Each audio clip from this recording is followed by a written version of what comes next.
bonsoir à tous, où que vous vous trouvez. Aujourd'hui, nous accueillons Joël Jouret qui va nous parler du RGPD ou GDPR.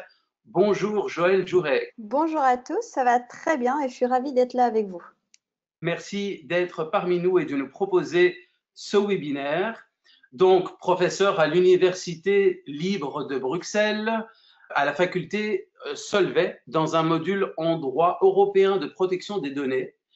Également juriste à la Commission de la protection de la vie privée belge. Tu es spécialiste en droit des nouvelles technologies, plus de 10 années d'expérience en matière de protection des données. Tu as également participé à la négociation finale du texte du GDPR au niveau européen. Donc, merci Joël d'être parmi nous. Je t'invite à te présenter. Grand merci pour cette présentation et effectivement je vais compléter un tout petit peu, donc je suis très contente d'être là avec vous. On va examiner ensemble le texte du GDPR. Vous me permettrez d'utiliser plutôt GDPR que RGPD parce que j'ai plus l'habitude d'utiliser GDPR. Je suis donc juriste à la Commission de la protection de la vie privée depuis 2 ans. J'ai en fait travaillé 6 ans et demi au ministère de la Justice belge en matière de droits fondamentaux et protection de la vie privée. J'ai également travaillé dans le secteur privé.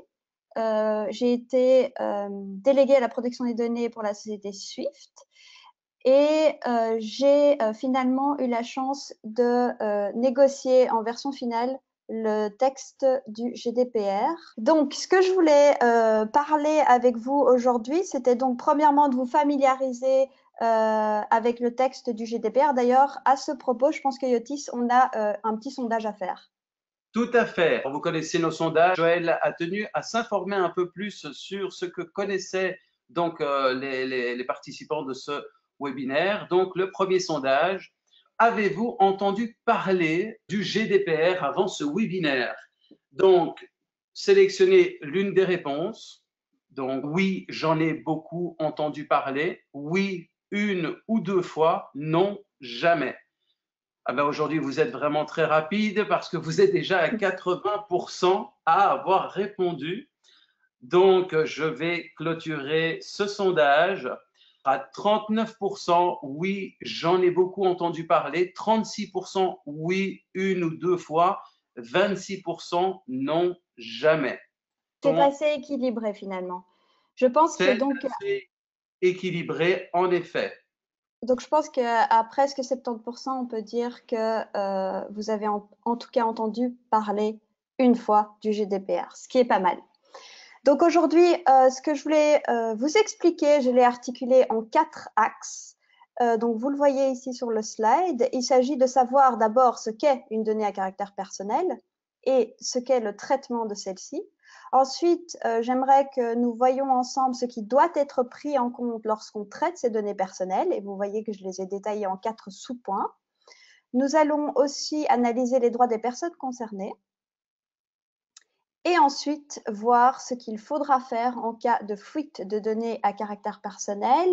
Alors, on appelle ça data breach en anglais. Ou si par le moindre des hasards, vous n'êtes pas en conformité avec le texte juridique du GDPR.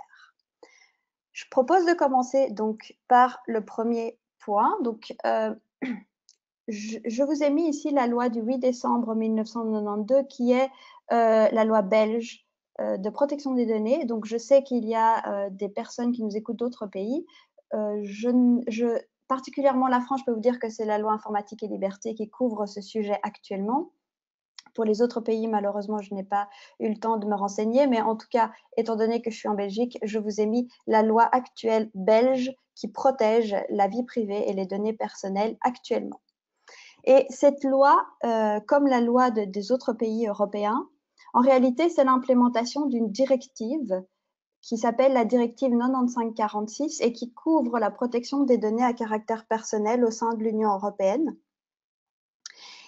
Et cette directive, figurez-vous qu'elle est en application actuellement. Elle a été adoptée, comme vous le voyez ici sur le slide, en 95. Donc, la protection des données, au-delà du fait que c'est un droit fondamental, donc ça c'est très important, cette matière est protégée depuis 95 par une directive européenne. Alors, que se passera-t-il du coup avec le GDPR? Donc, je vous ai mis ici qu'effectivement, vous pouvez appeler ça RGPD en français ou GDPR en anglais. C'est la même signification pour l'acronyme. Donc, il s'agit du Règlement général de protection des données. Et ce Règlement général de protection des données va venir remplacer la directive 9546 que je vous ai montré dans le slide précédent. Pour mettre à jour les règles en matière de protection des données. Donc, ce qui est important pour moi de vous signaler, c'est que le GDPR n'est certainement pas une révolution, mais plus une évolution.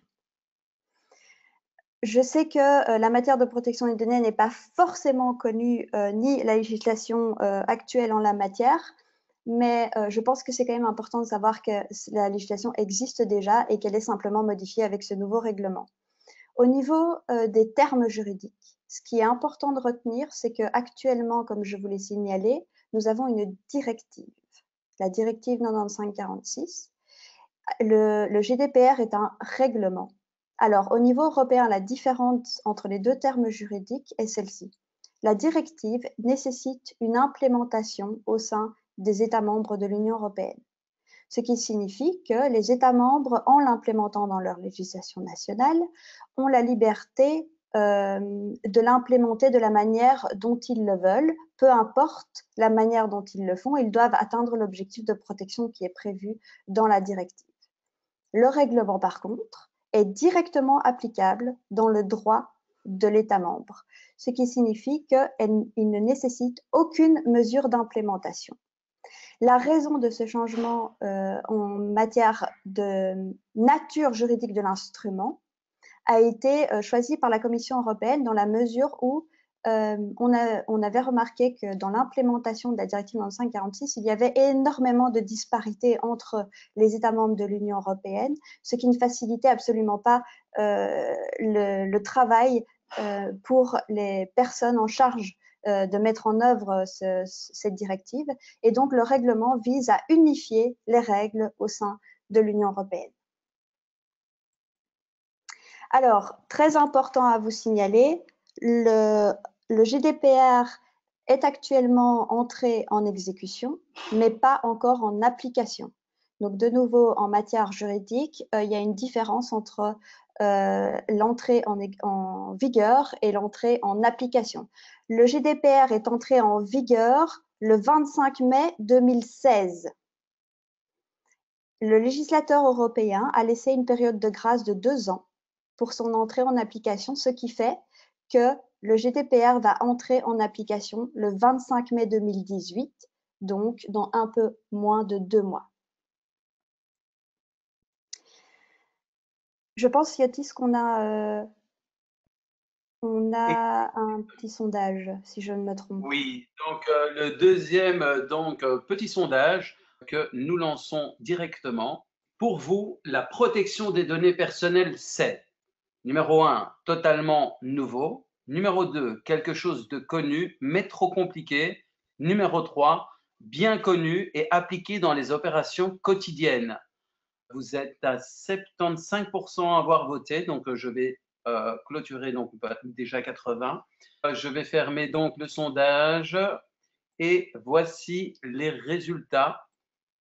À 58%, quelque chose de connu mais trop compliqué. À 24%, bien connu et appliqué dans les opérations quotidiennes. À 18%, totalement nouveau. Très bien.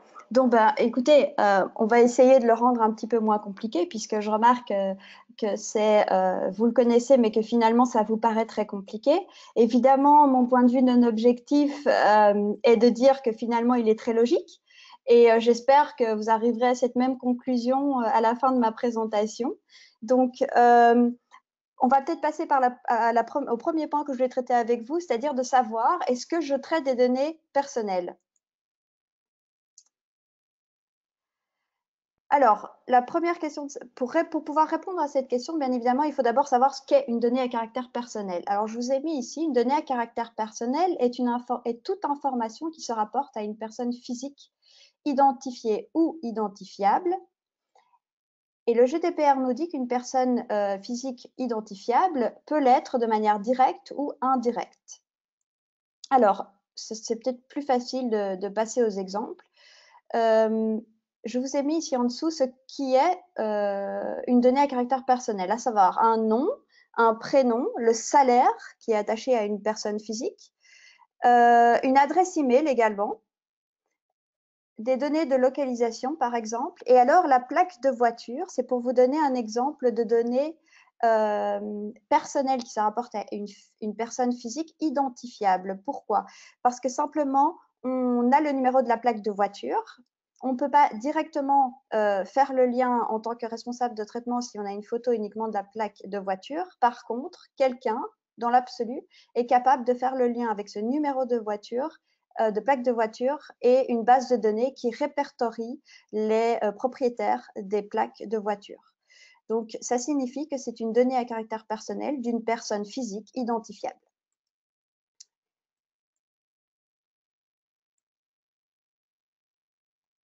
Je voudrais attirer votre attention sur le fait qu'il y a des données à caractère personnel qui sont davantage protégées sous le GDPR, simplement parce qu'elles représentent un danger ou un risque pour les personnes concernées lorsqu'elles sont traitées. Elles sont considérées comme sensibles et le GDPR envisage une protection plus élevée pour ce type de données. Alors, quelles sont-elles? Il s'agit des données relatives à la santé, des données biométriques, génétiques, des données qui révèlent une origine raciale ou ethnique, des opinions politiques, des croyances, des données relatives à l'affiliation syndicale ou des données relatives à la vie sexuelle.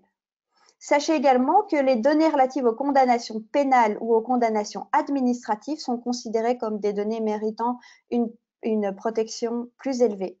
Alors, ce que ça signifie, c'est que simplement le GDPR va dire ce type de données, vous ne pouvez pas les traiter, c'est le principe. C'est une interdiction de traitement, à moins de vous trouver dans une des exceptions qui sont énumérées de manière exhaustive à l'article 9 du GDPR. Donc, ce que vous devez retenir ici, c'est que les données à caractère personnel, la définition des données à caractère personnel est extrêmement large. Et au sein de cette définition, vous devez retenir également qu'il y a des données qui sont plus sensibles que d'autres, tout en restant des données à caractère personnel, et que ces données, lorsque vous êtes en présence de ce type de données, vous devez toujours avoir le réflexe de vous dire, dans un premier temps, normalement, je ne peux pas les traiter, mais si je me trouve dans une des exceptions qui est exhaustivement listée, je peux les traiter. Donc, on a vu ce que c'était une donnée à caractère personnel, avec la nuance que je viens de vous expliquer. Maintenant, qu'est-ce qu'un traitement? Puisqu'on essaye de comprendre l'expression traitement de données à caractère personnel. Alors, un traitement couvre toutes les opérations qui sont effectuées sur des données personnelles, que ces opérations soient automatiques ou non automatiques. Alors, il y a des exemples également de ce type de traitement, et vous voyez dans les exemples que j'ai cités ici que c'est extrêmement large dans la mesure où ça couvre également de la collecte de cette donnée via, par exemple, un formulaire, à l'effacement de cette donnée. Donc, tout le cycle de vie de la donnée à caractère personnel est considéré comme un traitement. Nous avons donc vu l'expression traitement de données à caractère personnel. Nous allons maintenant voir qui est soumis aux obligations du GDPR. Alors, vous voyez ici que j'ai principalement noté 3 acteurs. Le premier est le responsable de traitement, RT. Le deuxième est le sous-traitant, ST. Le troisième est la personne concernée, j'ai mis PC. Donc, le responsable de traitement est celui qui va déterminer les finalités et les moyens du traitement. Le sous-traitant est celui qui va agir sur instruction du responsable de traitement. Donc, vous voyez le lien entre le responsable de traitement et le sous-traitant. Ensuite, la personne concernée, c'est la personne physique identifiée dont les données sont traitées.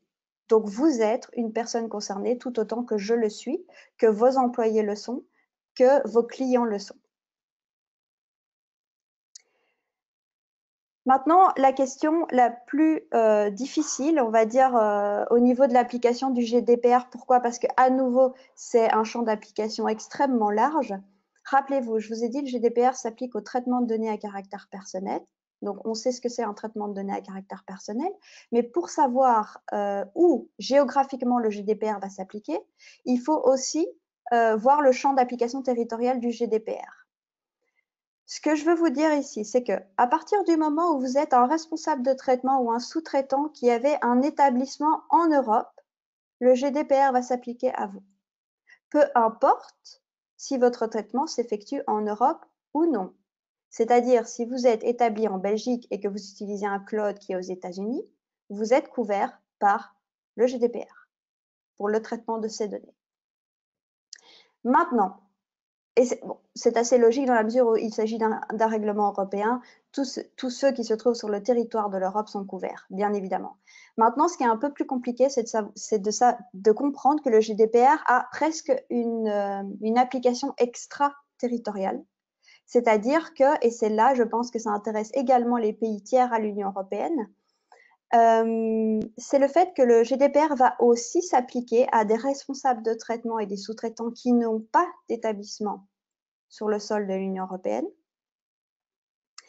mais uniquement si les conditions suivantes sont remplies. La première condition est que la personne concernée se trouve en Europe.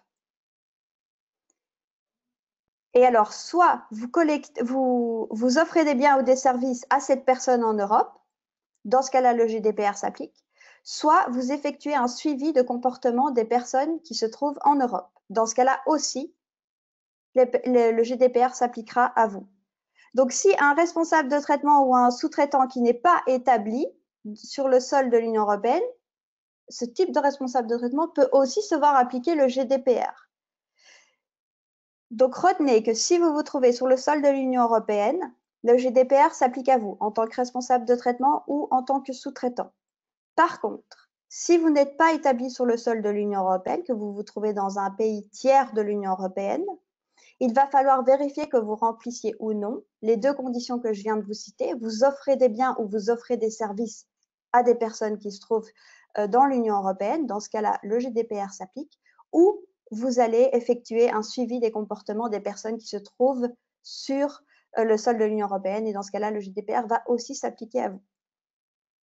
Vous voyez maintenant pourquoi le GDPR, avec son champ d'application aussi large, tant au niveau de la notion de données à caractère personnel que la notion de traitement, ainsi que le champ d'application territorial, fait que ce texte, finalement, couvre une multitude de possibilités et couvre également des responsables de traitement hors Union européenne. Peut-être que Yoti, si tu as déjà des questions, je peux les prendre avant de commencer le deuxième point. En effet, il y a quelques questions. Donc, qu'en est-il des carnets d'adresses de clients ou de prospects dans le cadre d'une activité commerciale, coaching par exemple? La question vient d'Eric. Alors, merci beaucoup Eric pour cette question. Donc, les données à caractère personnel ne font pas de différence s'il s'agit de données professionnelles ou non. Donc, à partir du moment où c'est, comme je l'ai expliqué, une donnée qui peut être reliée à une personne physique, il s'agira de données à caractère personnel couvertes par le GDPR. Alors, il y a une question de la part de Sylvie. Est-il prévu que nous abordions l'impact de cette réglementation spécifiquement sur la pratique de coaching? Alors, j'ai essayé, je ne suis pas spécialisée dans la pratique de coaching, donc j'ai essayé de ce que je connais de faire des références à la pratique de coaching. Donc, j'espère que en tout cas, vous aurez certains éléments. Maintenant, n'hésitez pas à me poser des questions particulières en m'expliquant le traitement précis auquel vous pensez pour que je puisse vous expliquer plus en détail certains des concepts. Alors, Samira se posait tout simplement la question, Europe égale pays de l'Union européenne ou Europe continent? Pays de l'Union européenne. Pays de l'Union européenne. Muriel nous demande, je n'ai pas compris ce qui doit se trouver en Europe, l'établissement, notre entreprise ou l'auto-répondeur par lequel on passe, Mailchimp ou autre. Oula, alors ça, je suis désolée, mais je ne sais pas ce que c'est. Donc, la dernière partie, hein, je parle. Mais en tout cas, GDPR parle d'établissement. Donc, peu importe que ce soit le centre névralgique de la société, à partir du moment où il y a un établissement sur le sol de l'Union européenne, vous êtes couvert. Ok. Alors, le GDPR s'applique uniquement aux données informatiques, point d'interrogation de la part de François.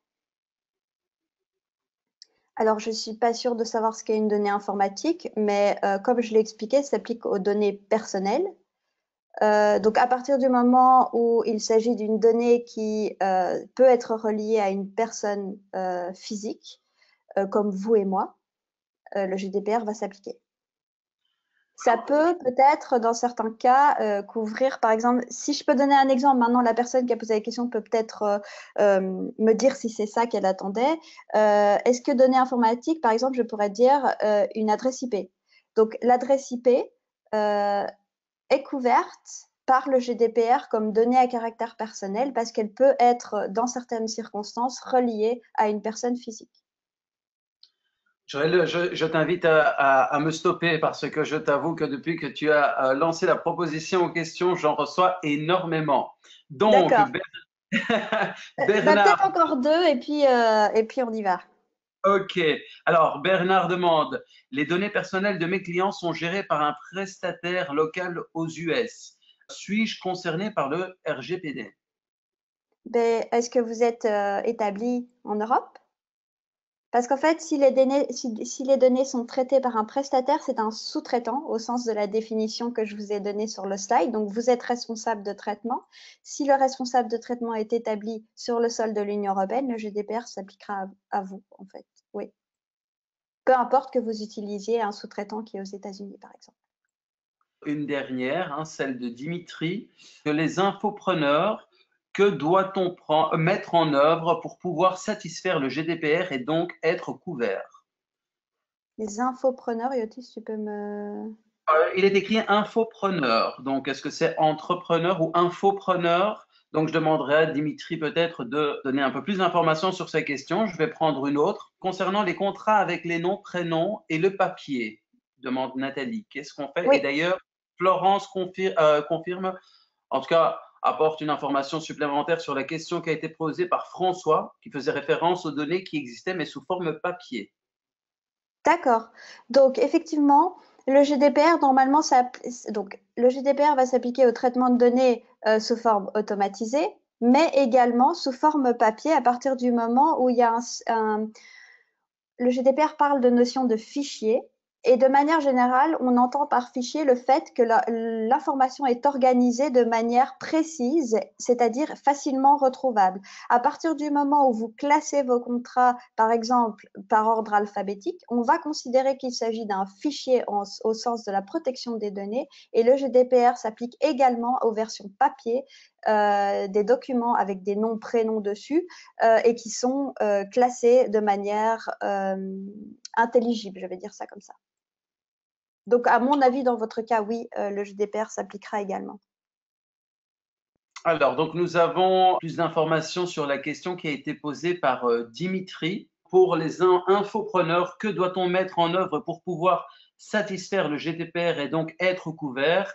À savoir que infopreneur égale entrepreneur sur le web. Ah, d'accord, merci pour cette précision. Eh bien, écoutez, c'est exactement ce que je comptais vous expliquer maintenant. Donc, je pense que si c'est pas assez clair, il n'y a pas de souci. Je peux détailler un peu plus maintenant. Peut-être je vais vous expliquer ce qu'il faut mettre en œuvre. Et alors, en fonction de vos différents secteurs, probablement que vous aurez des questions sur la manière de le faire. Donc, la deuxième partie dont je voulais vous parler, c'est de quoi est-ce qu'il va falloir tenir compte lorsqu'on met en œuvre le GDPR. Alors, j'ai subdivisé ce point en 4 sous-points. Je vais d'abord vous expliquer quels sont les principes de base de protection des données. Ensuite, l'approche basée sur les risques. Ce qu'il faut faire avec vos sous-traitants, puisqu'on a déjà eu une question par rapport à l'utilisation de sous-traitants qui se trouvent hors Union européenne, et ça va en fait être lié avec mon dernier point qui est sur les flux de données, et entendez par flux de données, transfert de données en dehors de l'Union européenne. Commençons par les principes de base de protection des données. Alors, ces principes de base, c'est très important que vous les gardiez en tête parce que c'est simplement les principes fondateurs de la protection des données. Ils existent déjà dans la législation actuelle. Ils ont été un tout petit peu plus développés par le GDPR, mais de manière générale, ils restent assez similaires. Et donc, chaque traitement de données à caractère personnel doit respecter ces principes de base de protection des données. Quels sont-ils? Vous les voyez ici, ils sont 7. Le premier est le principe de licéité, de loyauté et de transparence. Le deuxième est le principe de finalité déterminée. Le troisième, le principe d'exactitude des données. Le quatrième, le principe de minimisation des données. Le cinquième, le principe de période de stockage limitée. Le sixième, le principe de sécurité des données. Et le dernier, le principe de accountability. Alors, je suis désolée de vous le mettre en anglais ici, c'est simplement que en français, il a été traduit. Donc, vous savez que le GDPR a été négocié en anglais, donc il a fallu le traduire dans les langues de l'Union européenne.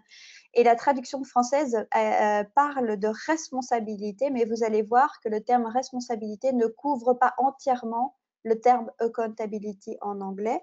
Donc, je préfère, si ça ne vous dérange pas, continuer à utiliser le terme accountability plutôt que responsabilité en français.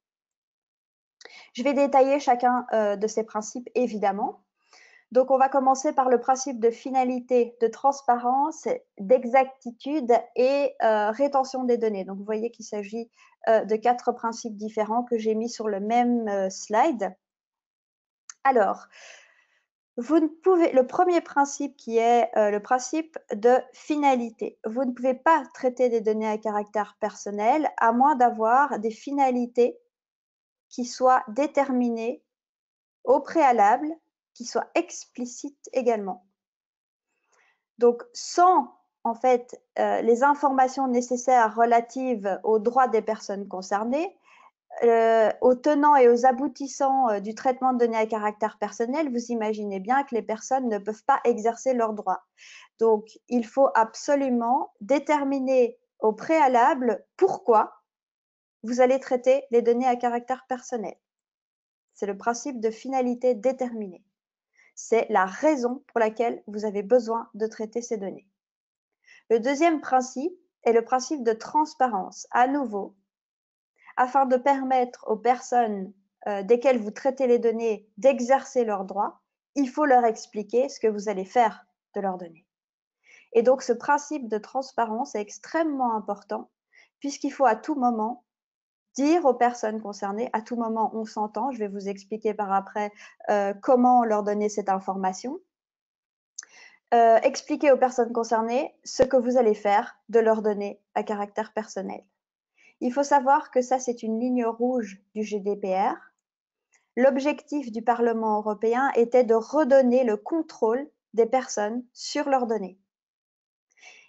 Il avait été établi une étude de la Commission européenne dont les résultats étaient que seulement 15% des personnes savaient où étaient leurs données de manière générale, que ce soit sur le web ou traitées par les entreprises ou par le secteur public. Il y avait uniquement 15 personnes qui non seulement savaient où étaient leurs données, 15% de personnes qui savaient où étaient leurs données et qui, en tout cas, avaient l'impression d'avoir un contrôle dessus. Vous imaginez que 15% c'est un pourcentage extrêmement faible. Et l'objectif du GDPR était de permettre aux personnes de reprendre leur contrôle sur leurs données à caractère personnel. Voilà pourquoi le principe de transparence est extrêmement important. Le principe d'exactitude demande de toujours garder les données exactes et, si nécessaire, de les mettre à jour. Alors, ça ne vous demande pas de systématiquement demander aux personnes concernées de leur demander si leurs données sont correctes, pas du tout.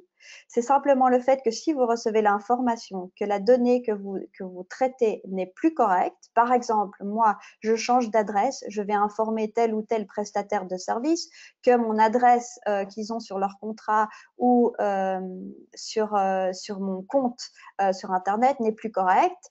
À partir du moment où vous savez en tant que responsable de traitement que la donnée que vous avez collectée n'est plus correcte, il faut la mettre à jour.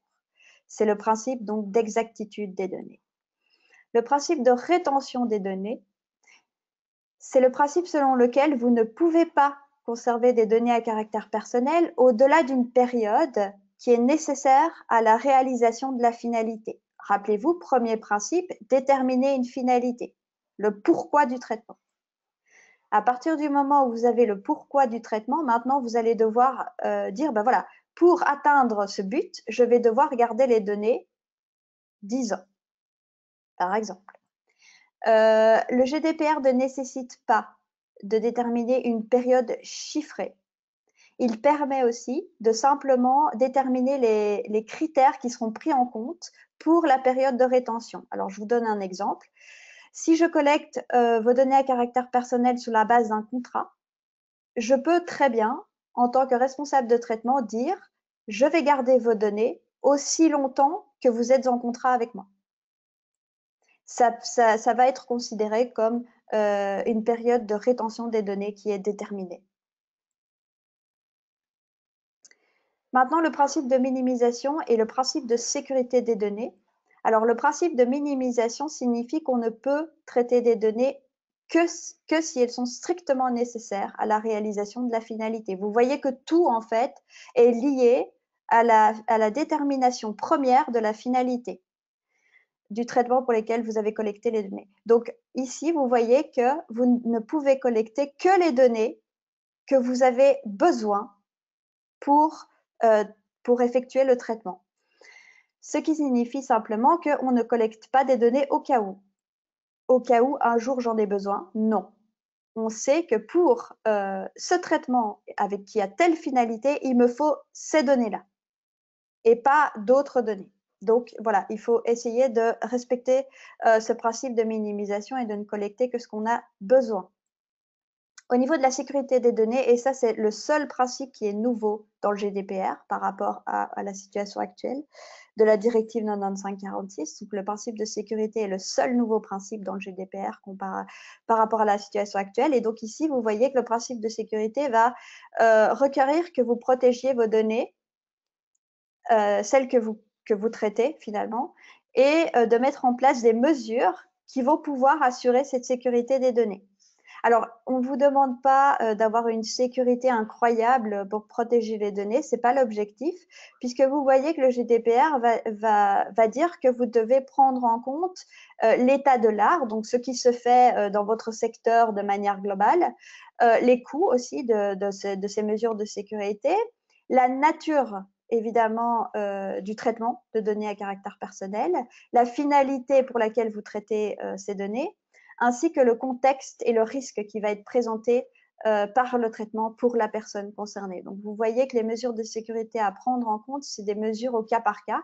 Il va falloir vérifier que le traitement que vous effectuez, par exemple, ne présente aucun risque parce que voilà, ce sont des données juste d'identification comme nom, prénom et adresse email, par exemple. Dans ce cas-là, vous allez mettre tel niveau de sécurité qui potentiellement sera plus bas que si vous traitez des données, comme on a vu, des données sensibles qui nécessitent une protection plus élaborée. Et dans ce cas-là, vous allez devoir mettre en place des mesures de sécurité un peu plus exigeantes, on va dire, que par rapport au premier exemple que je vous ai donné sur les données d'identification. Je vous ai mis ici quelques exemples en fait de mesures techniques et organisationnelles qui sont prises de manière globale pour assurer une sécurité des données à caractère personnel. Ben, simplement, voilà, il y a une sensibilisation du personnel sur le fait que ce sont des données personnelles, que voilà, il faut respecter un certain nombre de principes. Et définir bien évidemment les politiques de sécurité via par exemple les antivirus, faire des backups, mettre en place des logins et passwords pour un accès aux données à caractère personnel, par exemple, si vous voyez que c'est nécessaire pour le traitement de vos données.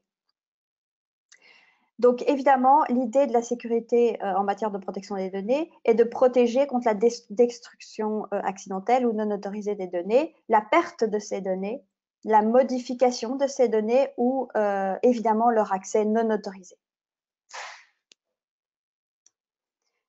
Maintenant, le principe de licéité du traitement, c'était le premier des 7 principes que je vous ai énoncés. Je vous l'ai mis à la fin parce qu'il est un tout petit peu moins direct, on va dire. Donc, le principe de licéité, ce qui veut dire, c'est que vous devez être en conformité avec la loi.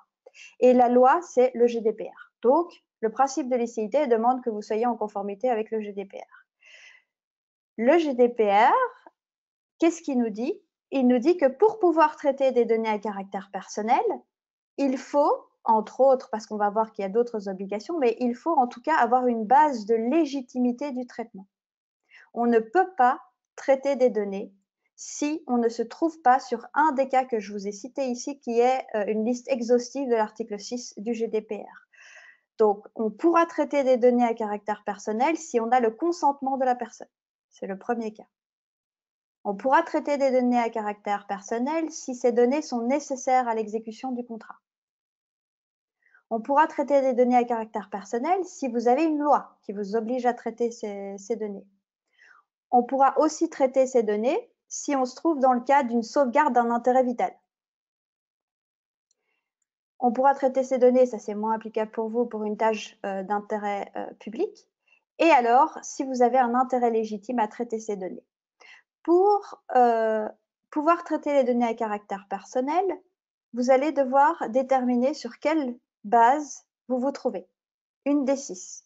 Si vous ne vous trouvez sur aucune d'entre elles, vous ne pouvez pas traiter les données à caractère personnel. Donc, il faut obligatoirement identifier une des 6 bases qui vous est applicable. Alors, je pense, peut-être que certains vont corriger ça dans les questions suivantes, et d'ailleurs, je serais très intéressée de savoir. De mon point de vue, les principales bases de légitimité quand on fait du coaching seront le consentement, le contrat et peut-être l'intérêt légitime. Donc, c'est pour ça que dans mes slides suivants, je vais un peu plus expliquer ces 3 bases de légitimité-là, puisque de mon point de vue, ce seront les 3 bases qui vont être le plus souvent utilisées dans le coaching. Alors, commençons par le consentement. Donc, vous savez très bien, enfin, j'aimerais, peut-être que j'aurais dû faire ce sondage, mais le fait de savoir qui finalement lit les conditions générales avant d'accepter qu'on traite ces données à caractère personnel, je pense que les gens qui font ça sont extrêmement limités. Et donc, à cette finalité, le Parlement européen a décidé de renforcer la qualité du consentement à obtenir pour avoir un consentement valide au sens du GDPR. Alors, quelles sont les caractéristiques du consentement valide? Il doit être libre. Donc, les personnes concernées doivent être totalement libres d'accepter ou non qu'on traite leurs données, donc avoir un véritable choix. Le consentement doit être spécifique, donc ça veut dire que le consentement qui est donné, la personne concernée doit absolument savoir à quoi elle consent. Ça doit être très clair pour elle qu'elle consent à tel type de traitement, pour telle finalité. Ça doit être très clair pour elle.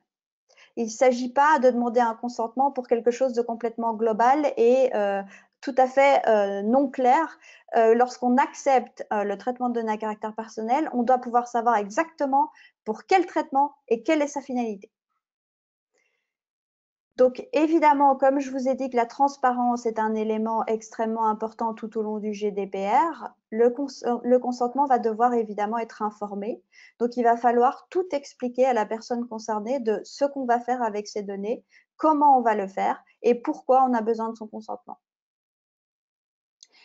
La conséquence de ces 3 éléments, donc libre, spécifique et informé, est que le consentement devient une action positive, ce qui n'était pas le cas actuellement sous la directive 9546, c'est-à-dire que le silence de la personne concernée pouvait être considéré comme consentement. Ce n'est plus possible avec le GDPR. Il faut une action positive, c'est-à-dire cocher une case pour dire oui, je suis d'accord, ou écrire oui, je suis d'accord. C'est-à-dire qu'il faut vraiment que la personne ait un comportement d'action. Ce qui est important pour vous de savoir aussi, c'est que le consentement, si vous en collectez un, vous allez devoir démontrer que la personne a consenti, donc toujours documenter lorsque vous demandez un consentement et que vous recevez ce consentement. Et alors, ce qui rend cette base de légitimité extrêmement fragile est le fait, pour le responsable de traitement, fragile pour le responsable de traitement et pas pour la personne concernée, bien au contraire, c'est que le consentement va pouvoir être retiré à tout moment. Et donc, à partir du moment où, et je reviens au slide précédent, vous avez besoin d'une base de légitimité qui sont une des 6 bases ici, que vous vous basez sur le consentement et que la personne retire son consentement, vous n'avez plus de base de légitimité, ce qui signifie que vous ne respectez plus le principe de licéité, ce qui signifie que vous êtes en non-conformité avec le GDPR, vous ne pouvez plus traiter ces données. Alors, les deux autres bases, donc je vous ai dit pour le coaching, je pense que c'est consentement, contrat et intérêt légitime. Donc maintenant, nous allons voir le contrat et l'intérêt légitime.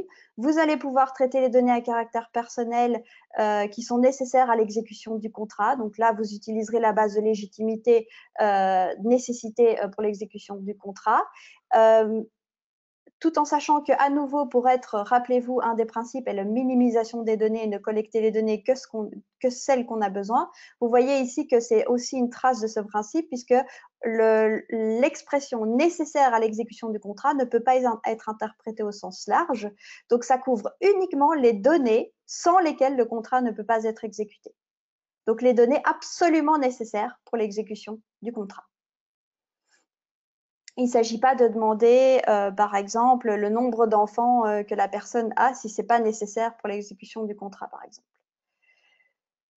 L'intérêt légitime, vous pouvez l'utiliser comme base de légitimité. Il nécessite une balance d'intérêt entre votre intérêt en tant que responsable de traitement de voir les données traitées et l'intérêt de la personne concernée de ne pas voir ces données traitées. Il s'agit de faire cette balance entre ces deux intérêts différents. Et si la balance penche en votre faveur, vous pouvez utiliser la base de légitimité intérêt légitime. Si la balance penche en faveur de l'intérêt de la personne concernée de ne pas voir ces données traitées, vous ne pourrez pas utiliser cette base de légitimité. Tout en sachant que c'est extrêmement compliqué puisque la balance d'intérêt doit être faite par le responsable de traitement lui-même et pas par quelqu'un d'externe. Donc simplement, le responsable de traitement va en son âme et conscience faire cette balance d'intérêt et décider si oui ou non son intérêt est supérieur. Et bien évidemment, vous allez le voir, c'est extrêmement important de documenter lorsque vous faites cette balance d'intérêt pour pouvoir prouver à la Commission de la protection de la vie privée, dont je suis une représentante, qui sommes le régulateur du secteur, de nous prouver que vous avez effectivement fait cette balance d'intérêt et quel a été votre raisonnement pour faire en sorte que votre intérêt était supérieur à l'intérêt de la personne concernée. Donc, ici, je vous ai plusieurs fois mentionné le fait de documenter tout ce que vous faites. Et en réalité, c'est la base du GDPR, c'est-à-dire que le responsable de traitement agit en son âme et conscience et documente tous ses choix. C'est le principe de l'accountability ou responsabilité, si vous vous souvenez ce que je vous ai expliqué par rapport à la traduction française. Donc, le principe de accountability, qui est le dernier des 7 piliers, rappelez-vous, de principe de base de protection des données, signifie que vous devez mettre des mesures nécessaires pour être en conformité avec le GDPR, mais en plus d'être en conformité, vous allez devoir être capable de nous prouver que c'est le cas. Donc, ça signifie simplement que vous allez devoir documenter les choix que vous faites pour être en mesure de démontrer. Alors, est-ce qu'on a des questions? Puisque peut-être, je ne sais pas, avant de commencer ce point, ce deuxième point, peut-être je peux voir s'il y a déjà des questions sur ces principes de base. Alors, il y a des questions et il y a même des réactions. On nous dit en plein dans l'actualité avec Facebook. C'est Cambridge Analytica, je pense, qui veut faire référence. Voilà. Et donc, on nous dit également de la part de Claudine, c'est la mort de la prospection commerciale. Nous avons tous des carnets d'adresses avec des centaines de contacts. Personnellement, je ne pense pas que c'est la mort de la prospection commerciale, puisque finalement, les règles que je vous énonce ici sont déjà dans le droit actuel. Donc, si vous arrivez à le faire actuellement, je pense que, à part les mesures de sécurité que vous allez devoir mettre sur vos données, je pense que probablement que ça ne va pas être aussi compliqué que ce qu'on peut le penser. Pour maintenant, à savoir si vous êtes en fait en conformité avec le droit actuel, hein, ça c'est une autre question. Mais je pense aussi que pour la prospection, bon, je n'ai pas trop envie d'aller sur ce sujet parce que tout ce qui est direct marketing, etc., est visé en fait par un autre instrument. qui en fait est la e-privacy. Donc, en français, je ne peux pas vous dire parce que c'est la e-privacy directive, qui est un autre instrument européen qui est aussi en révision à cause du GDPR, puisqu'on veut aligner cette directive qui va aussi devenir un règlement, e-privacy, au nouveau principe du GDPR. Donc, je pense qu'en tout cas, cette matière va aussi être amenée à être révisée. On n'a pas encore la date de sortie de ce nouveau texte, mais en tout cas, je pense qu'en termes de protection des données, en ce qui concerne la prospection, je pense qu'il n'y a pas d'énormes changements, à part si vous vous basez sur le consentement. Alors peut-être que la personne qui a posé cette question pourrait me dire si elle ne se base pas plutôt sur son intérêt légitime. Parce que normalement, la prospection actuellement, la plus grande base de légitimité pour traiter les données à des fins de prospection est l'intérêt légitime. Donc la dernière base avec la balance d'intérêt que j'ai expliquée. Il y a Jean-Pierre qui pose une autre question. Qu'en est-il d'un envoi de mail en nombre avec les adresses mail visibles qui nous arrivent de recevoir? Ah, eh bien ça, je trouve que ce n'est pas du tout un comportement qui est protecteur de la vie privée. Donc, effectivement, vous faites bien de mentionner ce point-là. Je pense que dans ce cas-là, il y a quand même plusieurs problèmes en matière de protection des données, simplement parce que des personnes qui ne doivent pas recevoir les adresses des autres destinataires les voient. Du coup, de notre point de vue en termes de protection des données, il s'agirait en fait d'une non-conformité au principe de sécurité des données.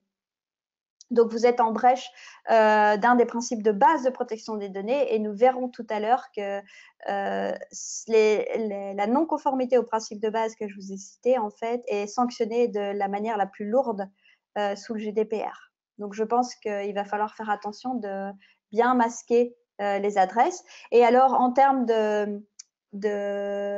disons, je dirais plus une décision ou en tout cas une habitude des autorités de protection des données au sein de l'Union européenne, on estime aussi que, par exemple, lorsqu'on est sur un site où on va collecter des données, par exemple avec un nom, prénom ou un formulaire sur le net, on va exiger que ce soit un HTTPS.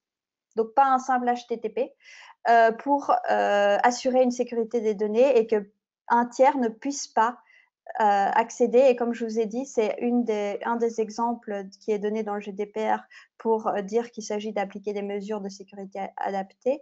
On ne peut pas arriver à un accès non autorisé aux données, donc raison pour laquelle on favorise l'HTTPS. De la part de Philippe, c'est quoi l'intérêt légitime, la prospection commerciale? Pour une interrogation.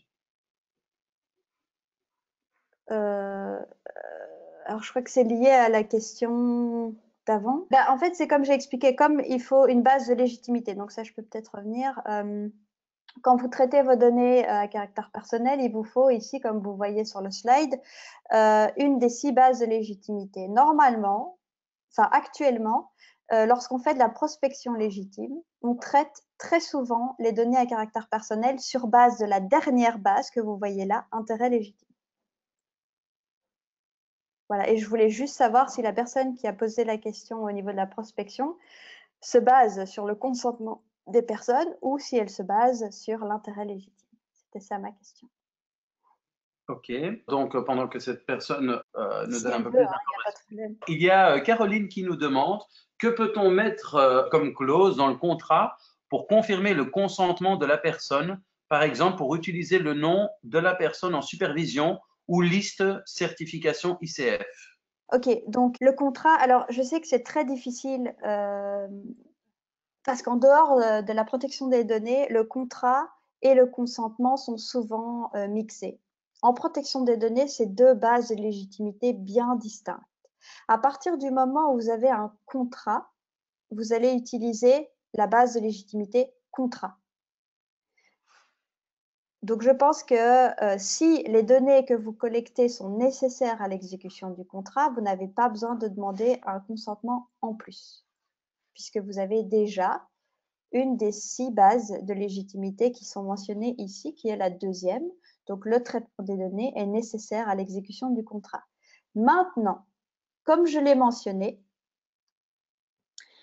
il faut que ces données que vous collectez sur base du contrat soient celles uniquement sans lesquelles le contrat ne peut pas être exécuté. Si vous réutilisez les données que vous avez collectées sur la base du contrat pour inviter les personnes à des, je ne sais pas, des cocktails, ou bien dans votre question, c'était pour des certifications, est-ce que c'est ça, ou des événements liés à la certification. Dans ce cas-là, vous ne pouvez plus utiliser la base de légitimité contrat et vous devez effectivement demander un consentement. Pourquoi? Parce que ces données que vous allez réutiliser ne sont pas nécessaires pour exécuter le contrat au sens strict. Vous allez devoir avoir un consentement de la personne concernée pour pouvoir utiliser ces données à une autre finalité, qui est celle d'inviter les gens à des certifications ou à des événements. Dans ce cas-là, vous ne devez pas mettre la demande de consentement dans votre contrat. Voilà. Bon, il y a énormément de questions. Moi, je propose qu'on continue, mais quand même une réaction qui est assez intéressante et j'aimerais avoir justement voir un peu ce que tu en penses. Une personne que je ne vais pas citer qui a dit clairement Vive le Québec libre avec un smiley et un sourire. Donc, ils se sentent en dehors de l'Europe et qui ne se sentent pas concernés par le GDPR. Qu'en penses-tu? Ben, ça dépend parce que, évidemment, comme je l'ai mentionné dans le champ d'application territoriale du GDPR, finalement, s'il compte fournir des services ou simplement viser des personnes qui sont dans l'Union européenne, ils vont devoir appliquer le GDPR pour ces traitements-là. Donc finalement, je ne suis pas certaine qu'ils sont tout à fait dans tous les cas exemptés d'application du GDPR et je pense très certainement qu'ils vont devoir appliquer le GDPR, ou en tout cas, certaines entreprises vont devoir le faire puisqu'ils offrent finalement des produits et des services à l'Union européenne et qu'ils l'offrent sur le marché européen. Donc, je pense qu'ils vont devoir appliquer le GDPR dans certains cas, oui. Ils ne Ah sont ben, pas tout à fait libres, malheureusement. c'est ce que nous confirment d'autres personnes qui réagissent à ce commentaire. Donc, Michel qui précise, nous avons des contraintes de la même nature au Québec. Donc, voilà. Ah, voilà, parfait. Alors, donc je vous propose de continuer. Vous vous rappelez que le point était qu'est-ce que je dois faire pour être en ordre avec le GDPR. Le premier point était les principes de base de protection des données qui doivent être appliqués à chaque traitement de données. Le deuxième point ici est les mesures adaptées au risque. Et pourquoi est-ce que c'est très important? Simplement parce que le GDPR est basé entièrement sur ce qu'on appelle la risk-based approach ou l'approche basée sur le risque. Donc, tout le GDPR, c'est un fil rouge, c'est exactement la même chose que le principe, pour le principe de l'accountability. Rappelez-vous, le fait de devoir démontrer ce que vous faites, c'est aussi un fil rouge. Ici, l'approche basée sur le risque, c'est que chaque entreprise ou chaque responsable de traitement va devoir constamment tenir compte des risques qui sont présentés par les traitements. Très important, ce n'est pas le risque pour l'organisation qu'on va voir ici, c'est le risque pour les personnes concernées. C'est-à-dire, par exemple, un risque de discrimination, un risque de vol d'identité.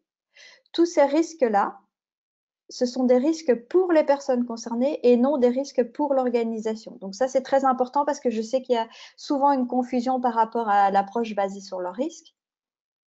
On ne fait pas ici une analyse de risque pour l'entreprise. Donc, avant de passer au slide suivant, je voudrais encore vous signaler une chose, c'est que cette approche basée sur le risque, le GDPR va vous donner des outils pour pouvoir faire vos analyses de risque et pour pouvoir vous aider à analyser le risque pour la personne concernée. Et ces outils, justement, je vous les ai mis dans le slide suivant. Donc, ce sont en fait les obligations du responsable de traitement et du sous-traitant. Alors, pourquoi est-ce qu'il y a une astérix à côté du sous-traitant, donc ST? C'est parce que pour le sous-traitant, il y a uniquement les cadres avec l'astérix qui lui sont applicables. Pour le reste, le responsable de traitement, les 5 rectangles que vous voyez sur le slide lui sont applicables. Pour le sous-traitant, il y a uniquement le délégué à la protection des données, les obligations du sous-traitant, bien évidemment, puisqu'il est sous-traitant, et alors les obligations liées à la sécurité des traitements. Je vous propose de passer ces points en revue. On va commencer donc par le registre des activités de traitement. Ah ben voilà, il y avait aussi une astérisque, je ne l'avais pas vu. Donc celui-là aussi est applicable aux sous-traitants. Donc le registre des traitements. Je vous l'ai déjà signalé plusieurs fois, de l'importance de toujours documenter les choix que vous faites pour pouvoir prouver que ce soit à la personne concernée quand vous avez une demande ou à l'autorité de protection des données que vous avez fait le choix de manière réfléchie et que vous pouvez nous expliquer la logique qui est derrière ce choix.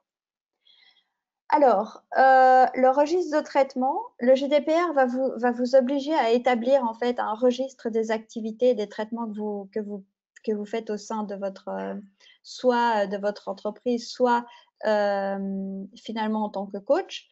Et il faut bien garder en tête qu'il s'agit d'une documentation interne. Elle ne doit pas être publiée, ni publique d'ailleurs. Elle doit simplement être mise à la disposition de l'autorité de protection des données, mais uniquement sur demande. Donc, vous allez devoir mettre en place un fichier, peu importe, il n'y a pas de modèle. Donc, ça, c'est très important à retenir. Il n'y a aucun modèle pour rédiger ce registre des activités. Et pourquoi est-ce le cas? C'est simplement parce que vous êtes libre de le faire de la manière qui vous convient le mieux. Si vous voulez utiliser un fichier Excel, vous utilisez un fichier Excel. Si vous voulez utiliser un fichier Word, vous utilisez un fichier Word. Peu importe. Ça n'a aucune importance à partir du moment où vous faites ce registre.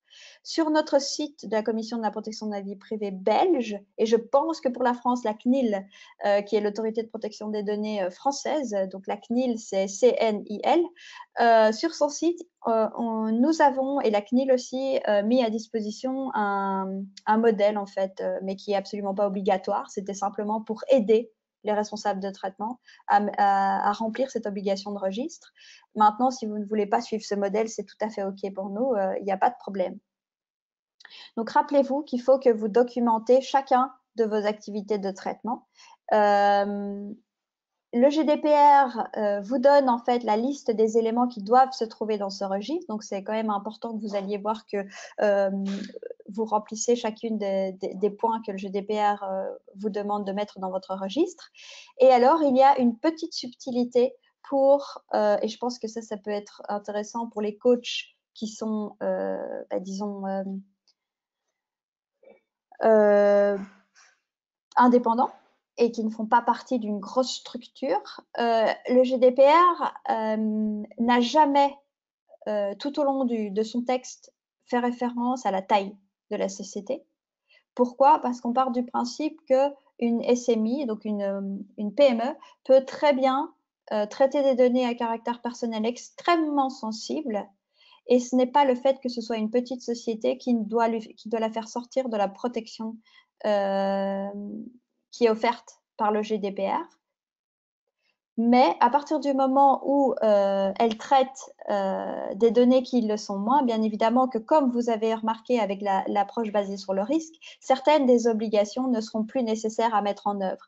Et donc, c'est comme ça que le Parlement européen a décidé d'avantager ou pas, il y a une assez grosse discussion sur ce point pour les petites et moyennes entreprises. Sur le fait de savoir si en fait les obligations du GDPR ne sont pas trop lourdes.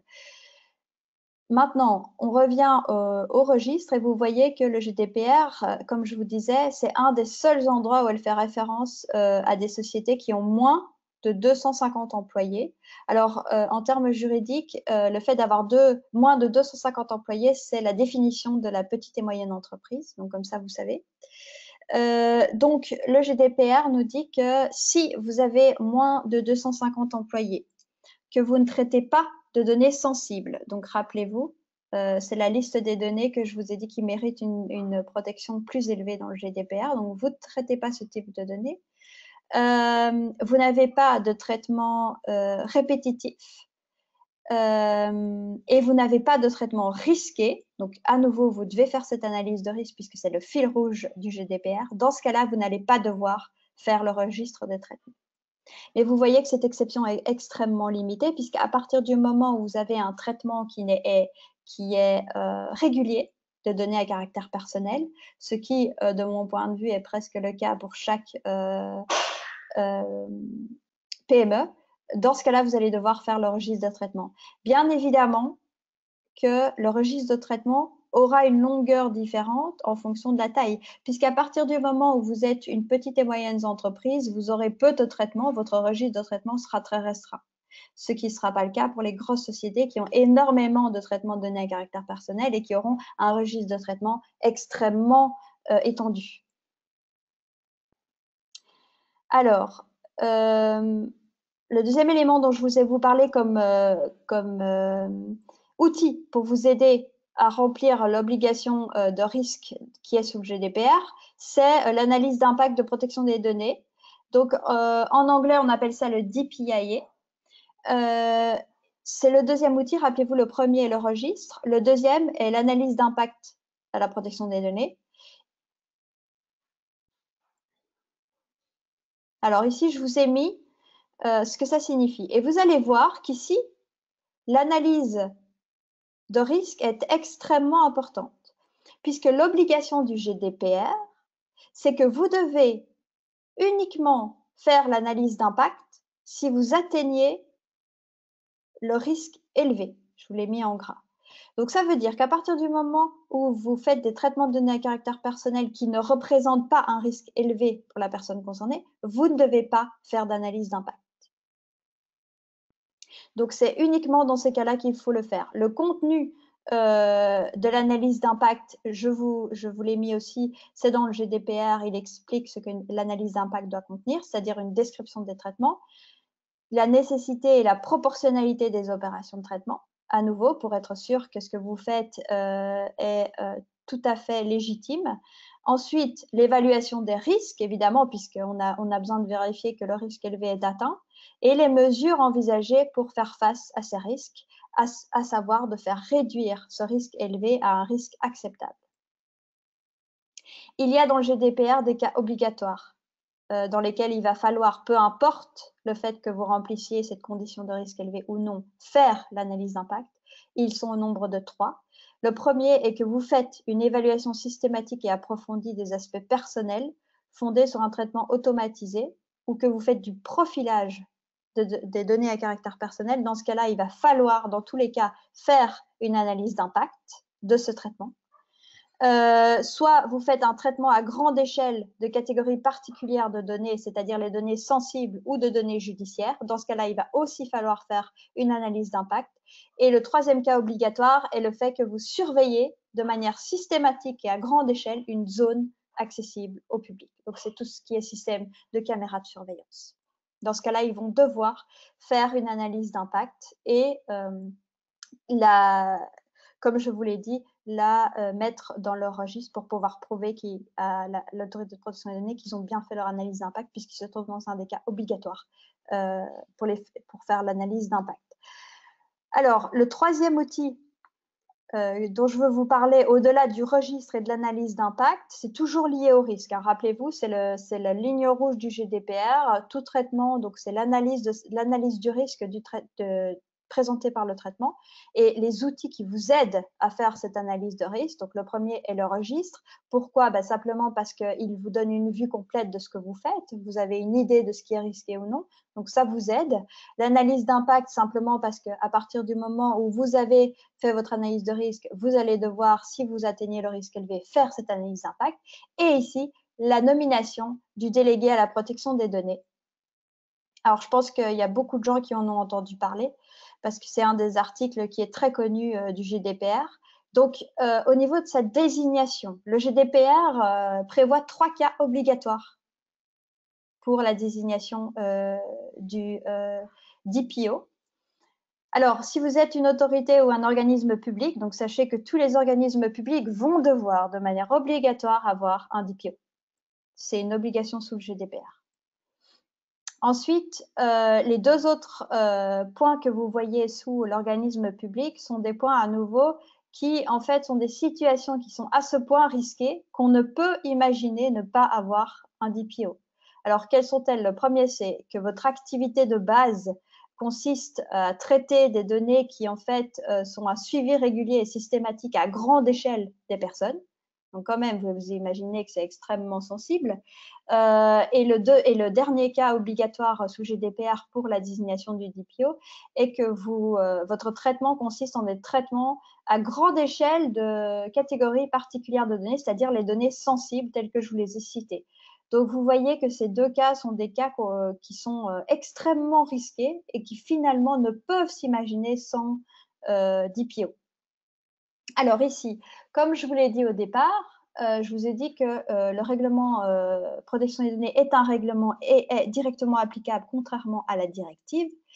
Mais vous pouvez vous imaginer qu'étant donné que le champ d'application du règlement est tellement large, et on en a déjà discuté, il a été impossible entre 28 États membres de se mettre d'accord sur tout. Et donc, il y a certaines ouvertures pour les États membres, on appelle ça comme ça, ces ouvertures, en fait, c'est simplement que le droit national peut, via une loi, ajouter ici, dans le cas du DPO, des cas dans lesquels l'État, la Belgique, la France, peu importe, va exiger des nominations de DPO dans certains cas supplémentaires que les trois que je vous ai cités ici. Et en fait, c'est simplement parce que l'Allemagne a un système de DPO qui existait déjà avant l'entrée en vigueur du GDPR. Et ils voulaient pouvoir garder leur système, c'est-à-dire que chez eux, les entreprises qui ont, je pense, moins de 16 employés sont obligées, plus de 16 employés sont obligés d'avoir un DPO. Et donc, ils ont des cas obligatoires qui sont beaucoup plus larges que les trois qui sont cités dans le GDPR et ils voulaient garder leur système et ont demandé de pouvoir avoir cette ouverture pour pouvoir garder leur loi nationale en Allemagne. Alors, au niveau des missions du DPO, elles sont extrêmement larges. Je vous les ai un petit peu rassemblées ici dans les deux points. Maintenant, je vais vous dire que ça fait un article entier dans le GDPR, donc c'est d'une importance extrêmement grande. Le DPO est quand même un maillon de la chaîne qui est extrêmement important parce qu'il va devoir informer et conseiller le responsable de traitement et le sous-traitant s'il travaille pour un sous-traitant. Mais il va aussi devoir informer et conseiller les employés sur les obligations qui leur incombent en application du GDPR. Donc, je vous ai mis l'article du GDPR. Allez voir si à un moment vous ne savez pas dormir, par exemple, ça pourra vous aider. Donc, l'article 39 GDPR, lui, il va vous lister toutes les tâches et vous allez voir que c'est vraiment presque un surhomme ou une surfemme, on va dire, parce que pour pouvoir remplir l'entièreté de ces tâches, il va falloir beaucoup de courage. Il doit aussi, et ça c'est un point extrêmement important, être le point de contact pour les personnes concernées. Donc quand il y aura des demandes des personnes concernées, c'est lui ou elle qui va devoir répondre, en tout cas en première ligne à ces personnes.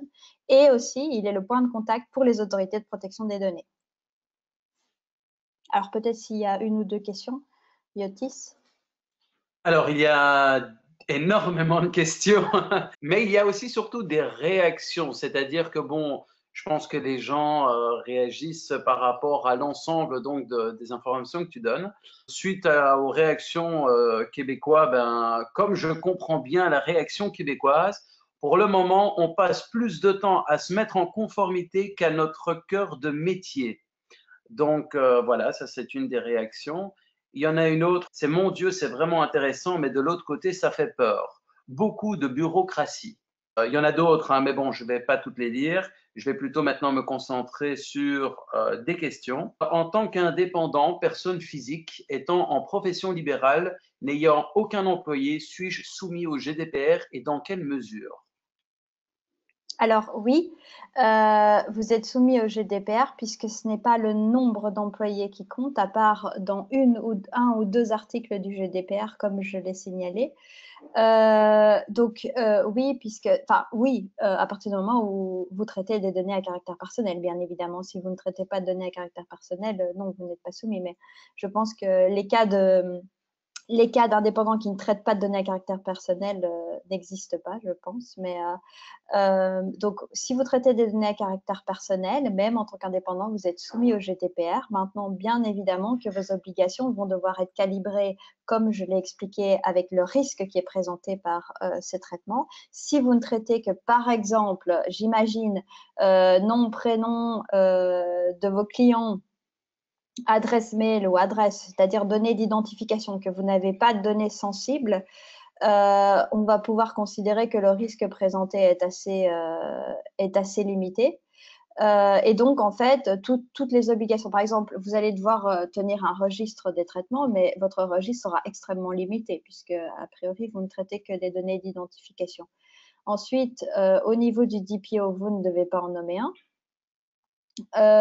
Ensuite, au niveau de l'analyse d'impact, vous ne devez pas la faire, puisque si vous ne traitez que les données d'identification, vous n'atteignez pas le niveau de risque élevé qui est le déclencheur de cette obligation. Donc finalement, il faut passer en revue, en fonction du risque présenté par votre traitement, le fait de savoir si oui ou non cette obligation vous est applicable. Et je pense qu'au final, il n'y en aura pas énormément. Donc voilà, si ça peut vous rassurer un petit peu. Une autre question de la part de Thierry.